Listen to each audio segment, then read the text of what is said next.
I would like to, though, respond to the notion of allocating the colors in space-time. I agree, the colors were a result of a transaction, and therefore we do have to take into account the conditions out here, insofar as we can know them. But of course, our knowledge of these conditions out here is still a function of the functioning of our nervous systems, isn't it? We can't, in spite of all the claims for astral projection, as far as I'm concerned, astral projection is a nervous system experience. And I think I can locate it. Now, with relation to this, I would like to remind some of you, and perhaps introduce to most of you, the world-famous Pula IQ test, which is related to the localization of colors and experiences of all sorts. And the test is very easy to perform. It's probably, I think, more secure than most of the standard tests being used today for measuring IQ. And what you do is this: you get a friend, a very trusted friend, who's willing to cooperate in this experiment to the very end, and you tell your friend to get a 5-pound sledgehammer and to stand away from you at a distance such that if he, with this sledgehammer, describes an arc, the base of which is your skull, it will penetrate to just about here, because we want to take care of the pituitary gland while we're at it. Okay, so you picture that. Your friend commits himself to that and lets you have the sledgehammer right through the top of your head. Then part two is the more difficult part. After having done this, your friend rushes up to you and administers an IQ test. Okay?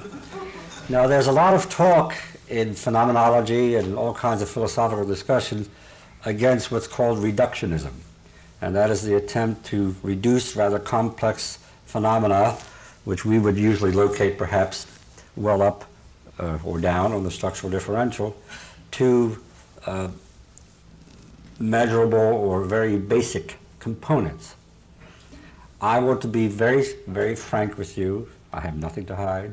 Well, a few things maybe. But that's for other seminars. That to that extent, I admit that I'm a reductionist. As far as I'm concerned, no nervous system, no colors.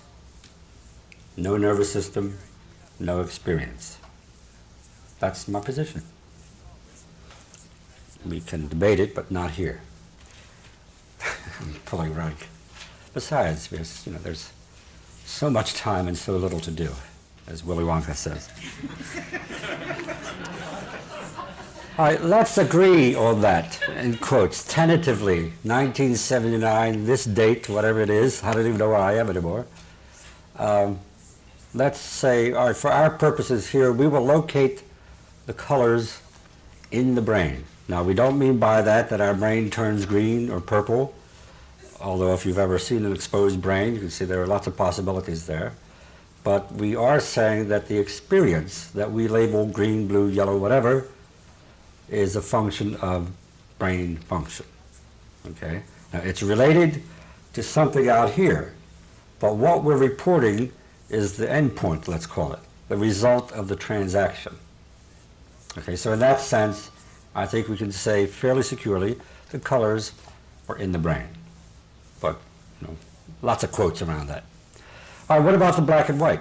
That's a little tougher, it seems to me. Where would you allocate the black and white? Same place. What about that? Now, come on, let's, no! Fight, passionate disagreement. I made this morning in lieu of breakfast. Man does not live by bread alone. All right? And I saw myself, and there were signals coming from the brain to the muscles and electrochemical firings and relatively spastic movements with a magic marker that resulted in this pattern. So I have kind of a deep organismic feeling that this stuff is on this paper, because by God, I put it there. I saw myself do it. I was conscious of abstracting. I was monitoring myself. Okay. Now she suggests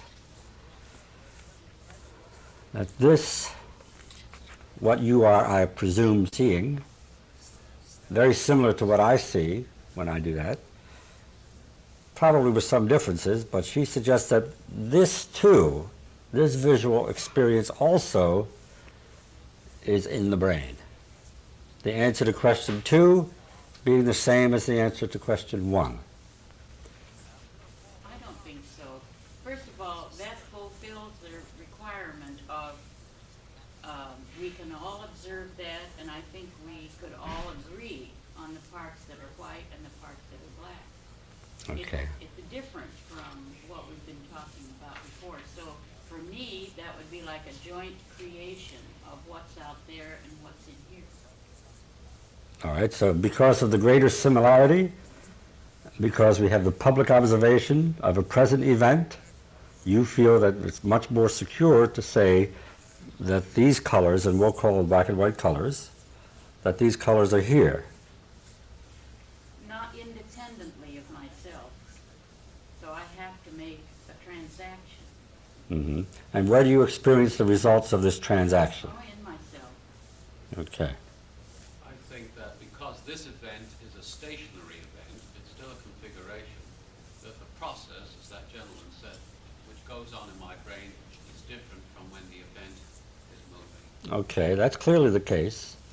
Whether you saw colors before, reds and blues and so forth, which apparently you did not, it's still the case that this is a different experience from the other experience. But the question that we're concerned with is, where is your experience? Now this is much tougher, and that's why I'm stressing this. I'm suggesting that the answer to question 2 is the same as the answer for question 1. That we must learn to allocate this also. Do you have to be stimulated by light to see colors? Not necessarily. Okay. Now that's tough. And I want you to just sort of let that hang for a while. And if you agree with it, I want to suggest to you that you don't really believe it. Could we talk a little bit about how they are able to measure when you take a little card in and you want a decorator color, and you can give them the color you want and they know how to put it together to get what you want? They do it within degrees of tolerance. Mm-hmm. If we had Sure. a more careful observation, we could see these. Presumably, that there would always be some differences, but there are differences that most of us cannot detect.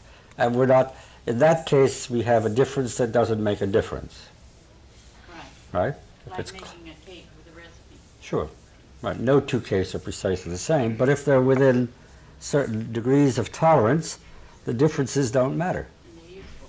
And you say, wow, she always bakes a good cake, or he, whoever the baker might be. Or you can repeat your cake to Within certain degrees of tolerance, okay? And sometimes the similarities are apparently very great. Let's be grateful for that. Without the similarities, what the hell would we have to talk about? how would we know our way around? Sure.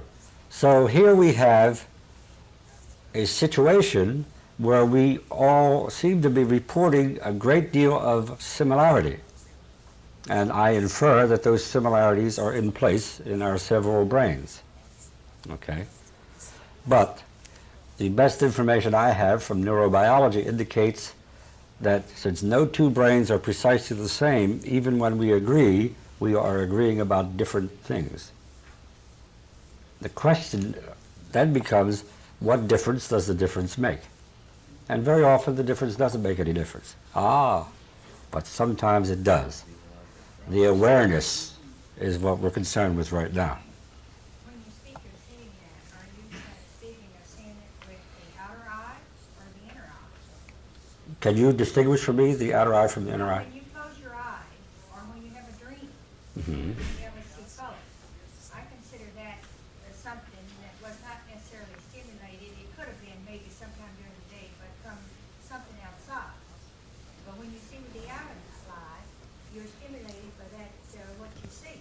Okay, let's, rather than outer and inner eye, may I suggest for descriptive reasons that we talk about seeing with the eyes open while we're awake, as opposed to the seeing that we do with the eyes closed when we're sleeping. Okay? We know that the brain is a self-stimulating system. We know, for example, that if we experience sensory deprivation, most of us would within 12 hours manifest very strong psychotic behaviors. You can be cut off where you're wrapped up and you don't even have a sense, no kinesthetic sense, you have no idea of where you are in space-time with relation to other structures. You can see nothing, you can hear nothing, you can smell nothing. And we would say, well, in that case, what's to do? I would not experience anything. Well, it turns out that we experience a great deal. Hallucinations of a very vivid character. The brain is very hungry. And if we cut it off, it, in a sense, feeds itself, presumably on past stored data. And as I say, most people who've been through such experiments rapidly behave as if they were psychotic. And usually it takes a couple days for them to get over that experience, to stop seeing things and to stop feeling disoriented and so forth and so on.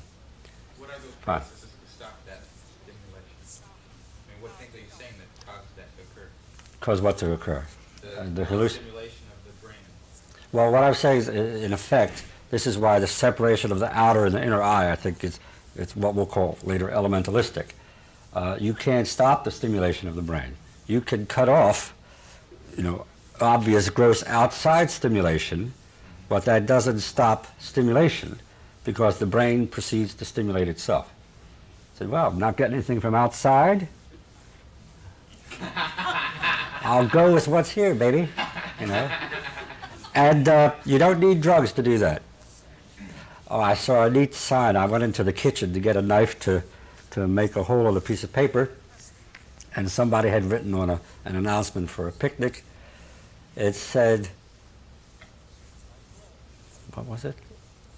Oh yeah, that's right. It says, those who concentrate on reality can't face drugs.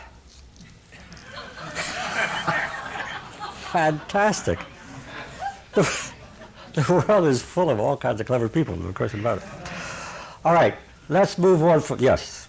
What you are saying then is that when you use the term I see, you want the total process in the end result and not any of the intermediate.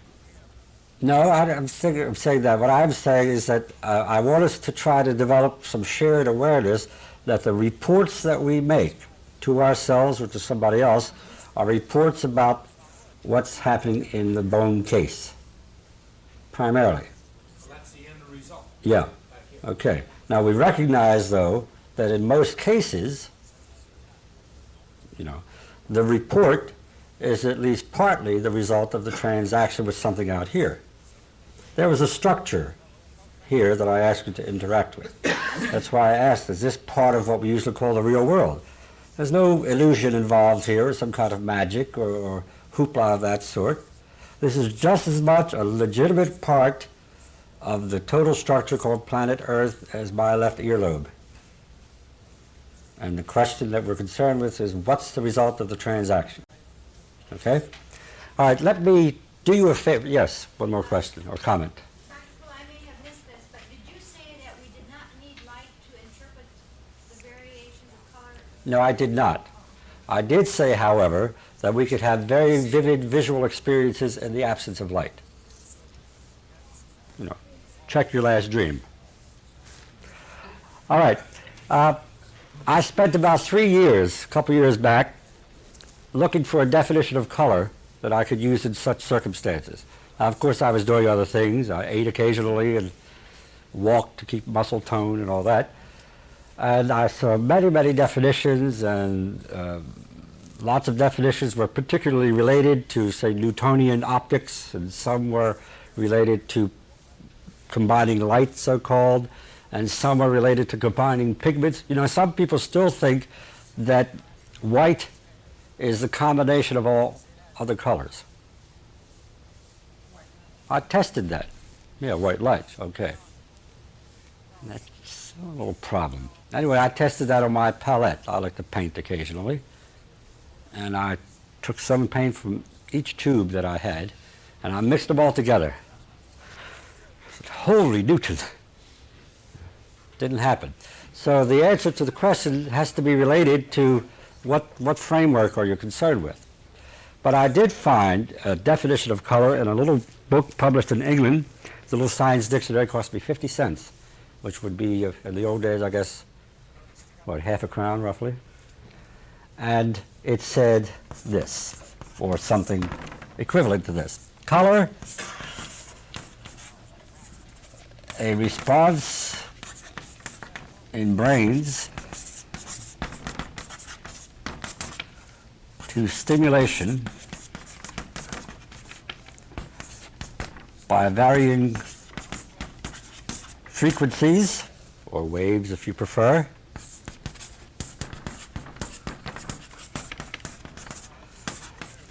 of that mode of energy that we call light. I'll just put light. But you understand that light is just a word that we assign to some presumed unseeable electromagnetic vibration of some sort. Can you see light? I see light. You do? Sure. No.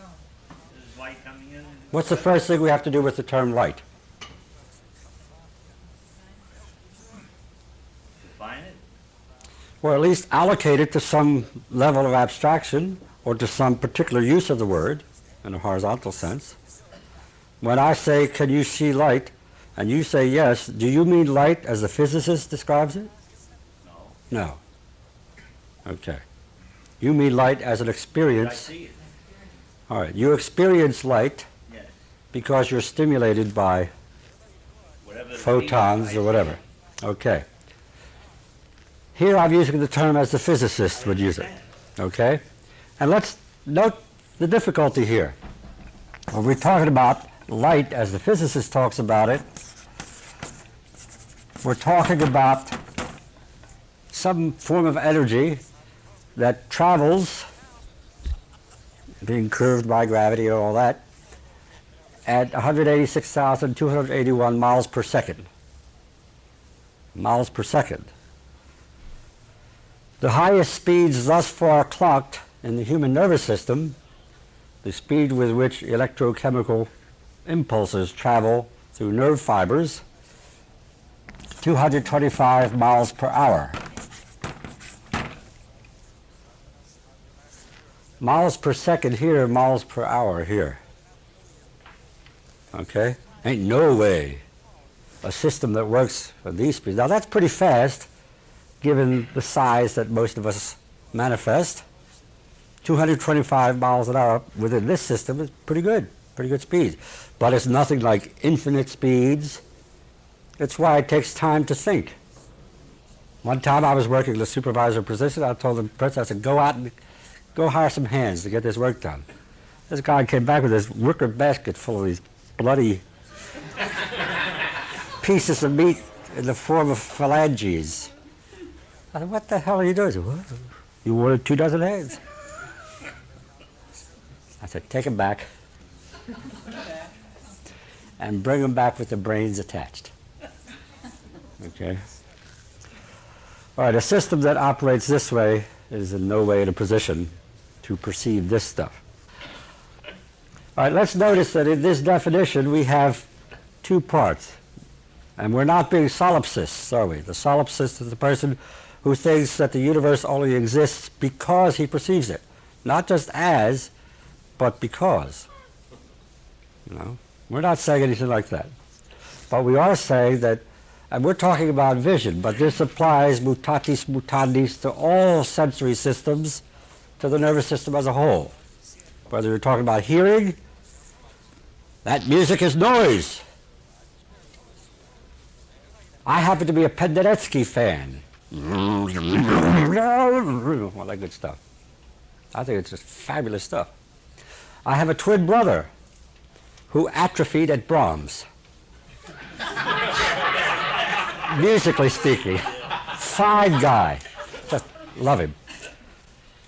But, you know, every once in a while I try to seduce him with some early Prokofiev. Noise. Okay.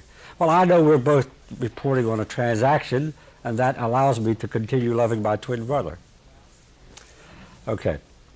Something's happening here, and there's a response here, and the interaction of those two constitutes the content of me as a nervous system. Okay? And I assert that flat out in a reductionist way. All right. The next question, or the next job I asked you to work on was, well, how would you evaluate that statement? The book cover is blue. First of all, how many statements would you say take that form in the English language? Yeah.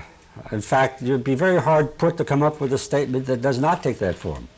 Even so-called ejaculations. Oh! Can be readily translated into a statement of that form. Oh, I'm surprised that you came in with your left foot missing. Huh? Just an example. It goes along with the wicker basket.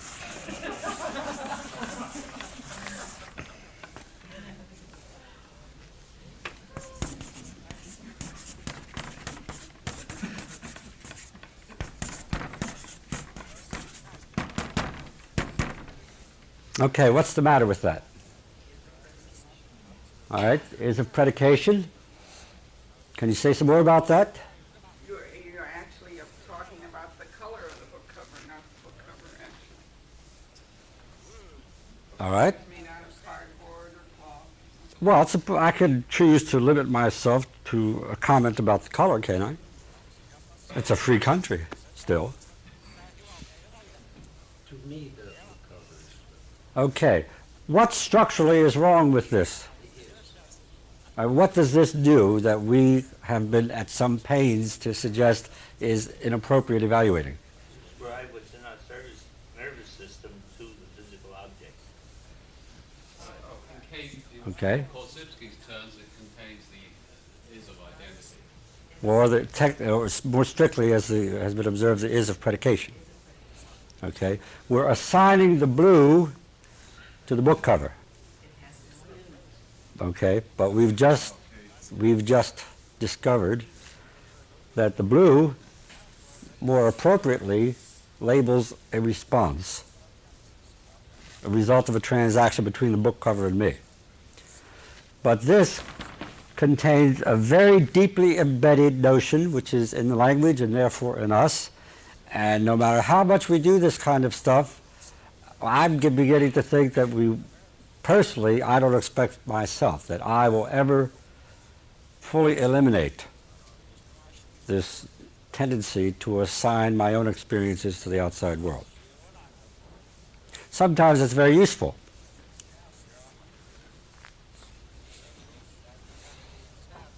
There's water out there to me. And on the basis of that event, which I allocate to my own nervous system, but I take it to be a result of a transaction, I do not plan to sit on the edge of that, what I perceive to be a railing, and try to walk over toward those boats. I'm not planning to do that. So even though I'm mistaken, it's a very useful mistake. So we don't want to get rid of that. The English language and many other languages, and I've found with working with Japanese people that there are problems somewhat different but very similar to this sort of problem for Japanese. And apparently what Korzybski concentrated on talking about, primarily related to Western languages, really has universal application. The differences, there may be differences in structure from one group of languages to another group of languages, but whatever the structure, there seem to be in all languages this problem of projecting through the language our experiences here onto the environment. This statement, besides making a statement about a book cover, says in effect, it's an example of the notion that the world is made up of things which have qualities, right?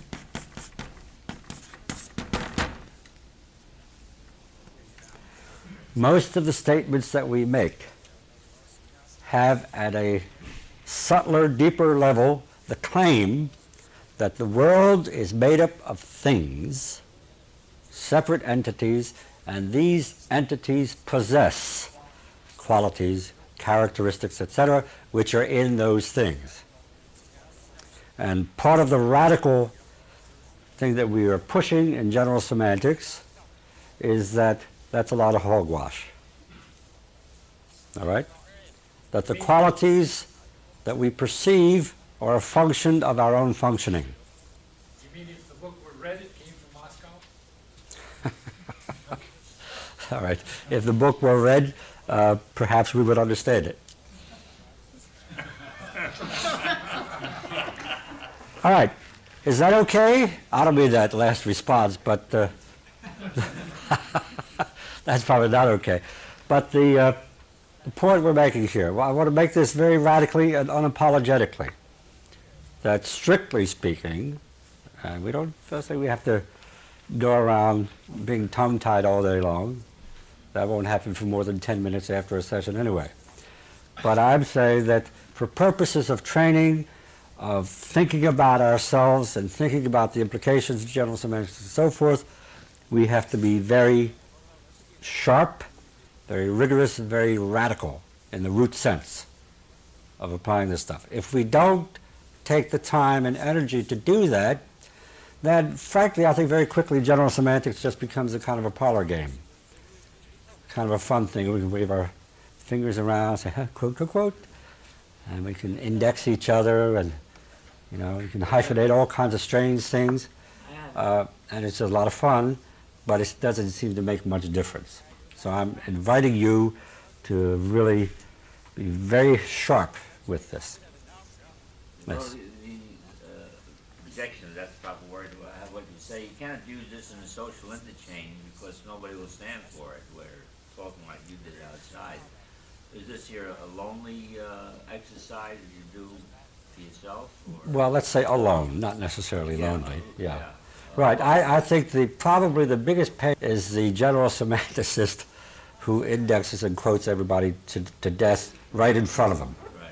You know, and so, oh, well, that was an interesting inference. That's all that stuff.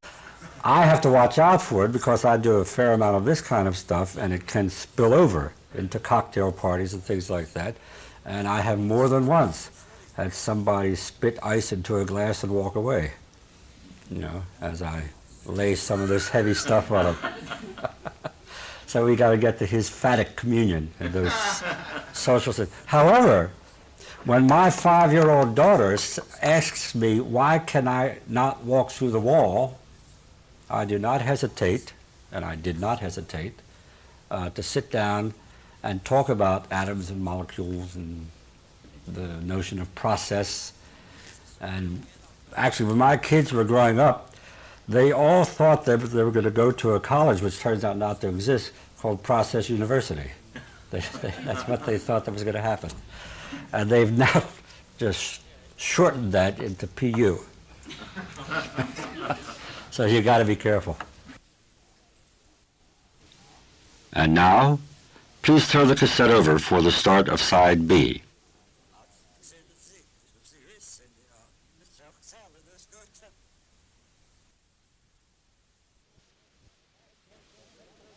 Let's go to the last question in this series, which is my personal favorite. Is the disc stopped?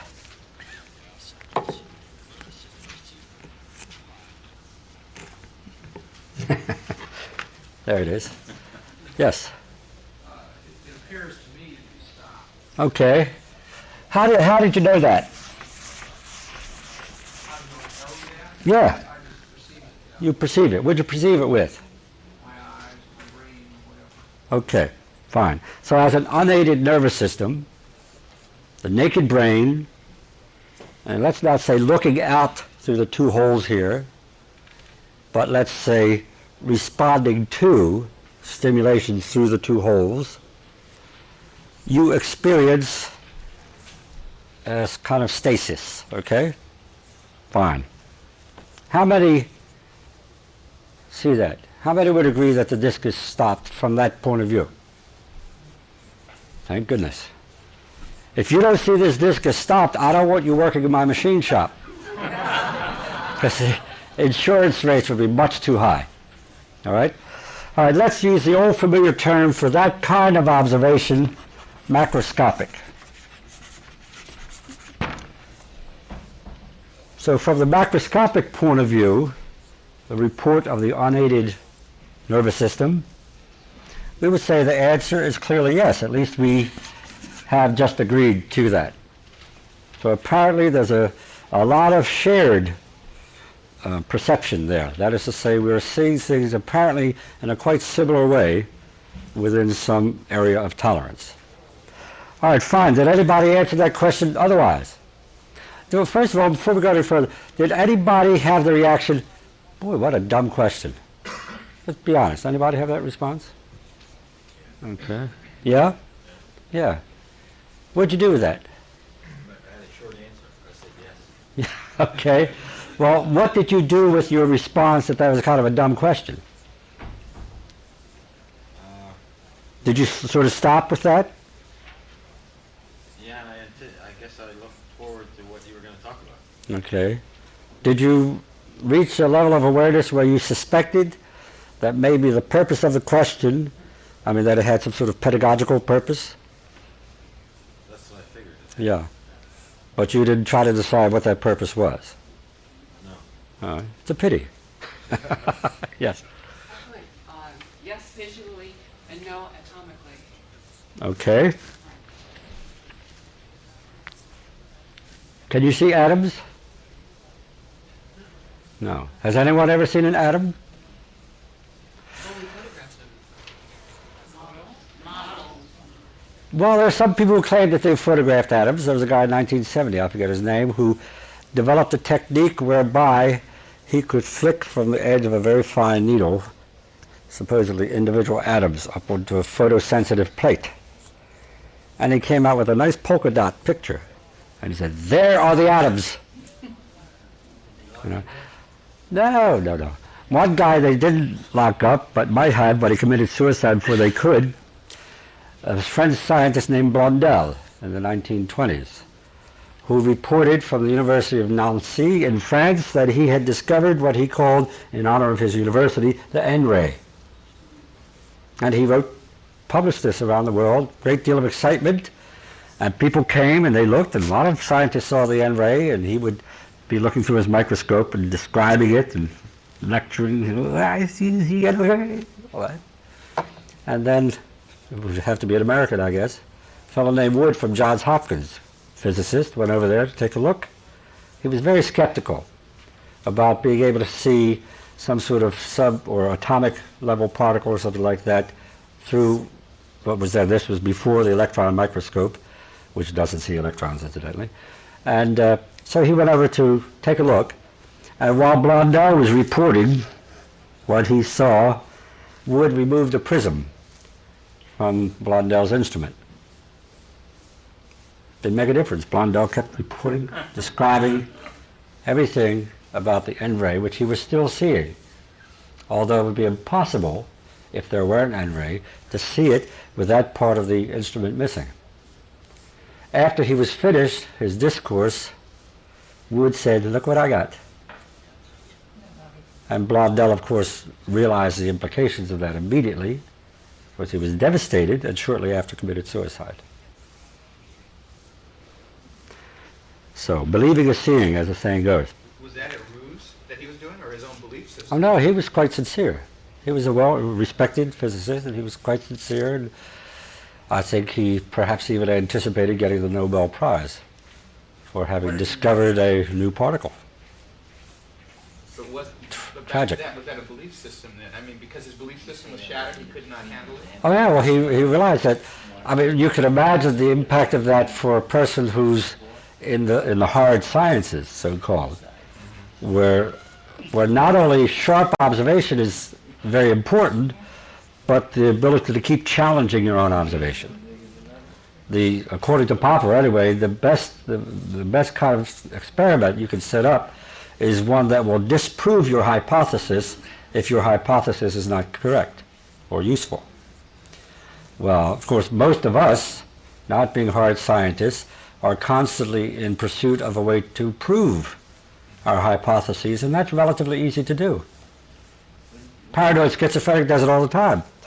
That people are no damn good, and everybody's out to get me. And you're a person, therefore, and of course I respond to you very defensively and hostilely, and maybe you get hostile. I say, proves it. You say I'm crazy, but I got the proof all around the place. Bunch of nuts. Because you're paranoid doesn't mean that they're not after you. That's right. That's very good. Just because you're paranoid doesn't mean that you're not being followed. Yeah. So that shows it's not all that simple, is it? All right. Any other, well, we have, let's call that, let's assign that to the submicroscopic level, all right?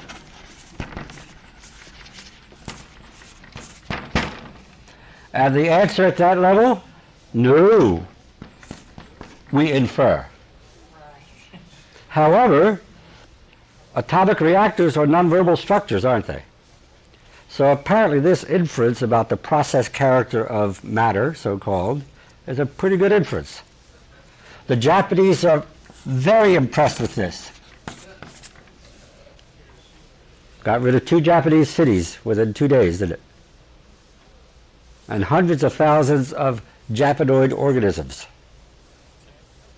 And what happened to them was that as a result of the thinkings of the then not so long-haired patent examiner in the Swiss patent office, who made a sentence in 1905, 40 years later, we had very grim empirical data to support this sentence. That what we call energy and what we call matter are simply phases or aspects of the same stuff, and therefore interchangeable. So this concentrated form of energy, called the Japanese citizen sub 1, a density within an environment, was simply sped up to such effect that one of the remarkable things about Hiroshima and Nagasaki after the bombings was that there were relatively few corpses to bury. Far fewer corpses in any case than there had been citizens that morning. If you wanted to find those people at that point, you had to use a Geiger counter. And then of course you couldn't find the people, all you would find would be components, stuff out of which persons could be fashioned some other time, perhaps. All right, so this is inferential, isn't it? But the support for it is pretty strong. So we accept 1979, the likelihood that everything we know about is some kind of whirling process or trembling vibrations, including ourselves. All right, any other answers? Now you see what we're into now. We're answering the question, this dumb question, on the basis of different levels of observation, or as we would say in general semantics, levels of abstracting. And as you shift the level of abstracting, you generate a different answer. Yes? It can also depend on your point of view. If you were in a spaceship several light hours from here with a telescope focused on that disk, it would still appear to be spinning to you. Because the light is still traveling from that disk. That's right. What is the light from the sun is 8 minutes away. I mean the origin of it. Okay, that's a good point. Let's call that the cosmic view. All right? The big view. That's very interesting. It's the first time anybody's ever pointed out that you could actually be perceiving, directly, well, not macroscopically really, although in the final analysis all of our readings are macroscopic, aren't they? Doesn't matter how many instruments we put between our brains and what we're trying to see, we are still the final resting place of the observation. All right, But you'd probably have to have some instrument or something in order to perceive that. But even without that, will we still not answer no, that the disk is not stopped? No, we just see it as it was. Well, even without his example, are you on the planet Earth? Do you accept the notion that the Earth is traveling around the sun at about 64,000 miles a minute and twirling as it goes? You don't accept that? Really? You don't think the Earth rotates? Are you a member of the Flat Earth Society? No, I have some sort of concept of sine waves, that we're not rotating, we're going up and back.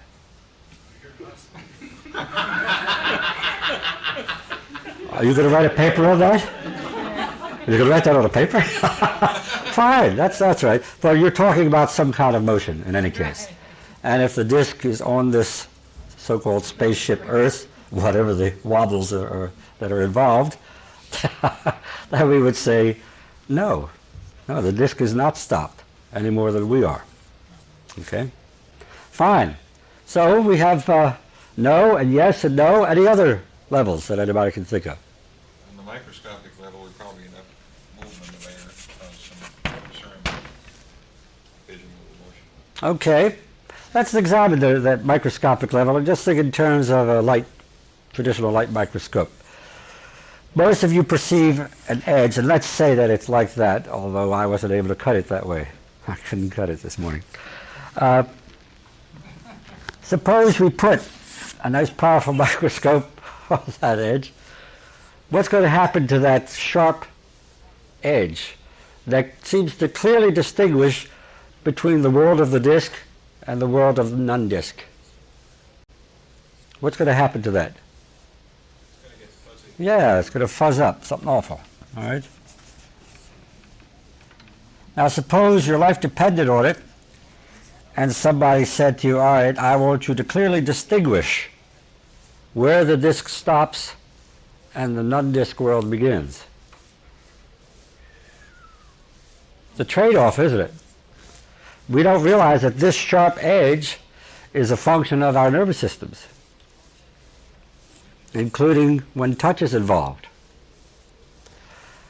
So here we would have to say, well, the best we could do is interpolate an average line through here and say, well, we'll say the edge is this imaginary line now that goes through the fuzz. Suppose we move the microscope around the field, and here's where what you're suggesting comes in. We would probably see that the field in general seems to be quite stable. I mean, it seems to be a solid, stable background of some sort, and yet we might detect a bit of movement. And we might be very hard-pressed to determine if that movement is a function of the structure of the disk, or if it's something external to the disk, or just what. So I would like to suggest a very hard-nosed, sharp, non-John Waynian answer. Okay? And that is that at the microscopic level, the answer should be a resounding yes to no.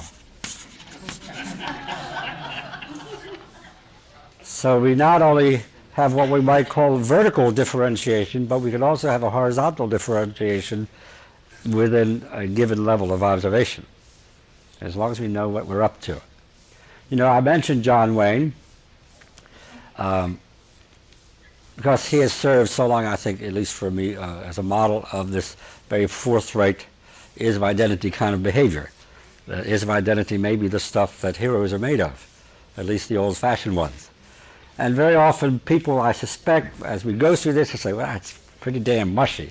I mean, is it or isn't it? Stopped. And I want to suggest that the John Wayne response is precisely the mushy one. That's the one where the failure to be tough comes out in gross behavior. The punch in the mouth as a solution to a psychosocial problem of some sort. This kind of discrimination takes guts, and it takes time, and it takes being human.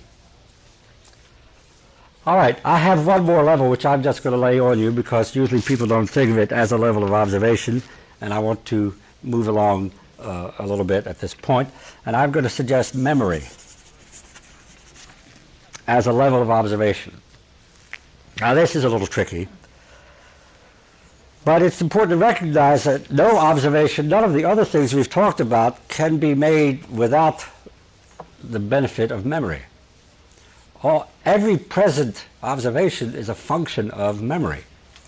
The brain apparently constitutes a system that works in such a way that as it's stimulated, it rapidly scans itself and is constantly matching incoming data with stored data.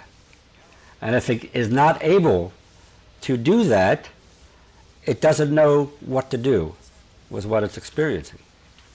So memory, it seems to me, we ought to learn to think about that as a very essential kind of a platform from which we make all of the observations that we make, whether they're whatever level we may assign it to. Well, if we accept that notion, what would the answer be with relation to memory? Is the disk stopped? Yes? No. Any contradiction?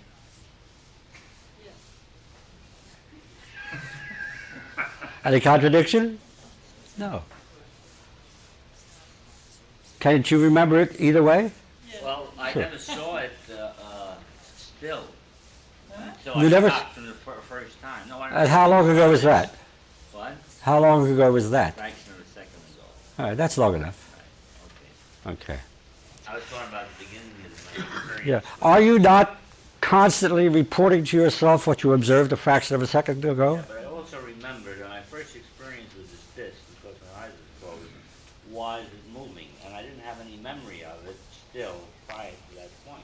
Yeah. But now, I remember that. Now Okay. you're putting a now on it. yeah.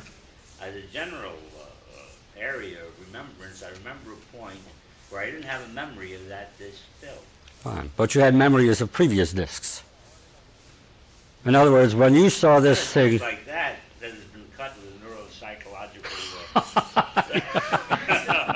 nevertheless, this was similar enough that you could interact with it and not experience vertigo or nausea or what have you. Okay.